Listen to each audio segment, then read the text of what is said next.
Okay, today is D-Day for the chickens. I guess that's what they call it. Wow, their end day. So, where are they? Big fatties. We already started, and there's a Cornish game. No, what are these called? They're Cornish cross. Huh? Cornish cross. Yeah, the white ones. And we've also got these little red guys. They are Rangers. It's week 9 on them.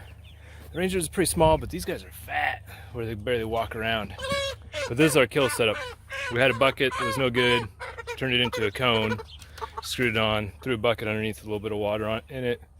Looks pretty gnarly. Lots of heads in there right now. So put them in the cone, and then we did this nice little trick with the wire so that they could kick their feet in unison. Otherwise, sometimes they kick out and they hop all over the place. But let's see how that works out. Anyway. There they go, right? Turning them out, get their head to poke through a little bit. Double wrap on the legs so they kick in unison. Oh, you're okay. And then, pretty quick and easy.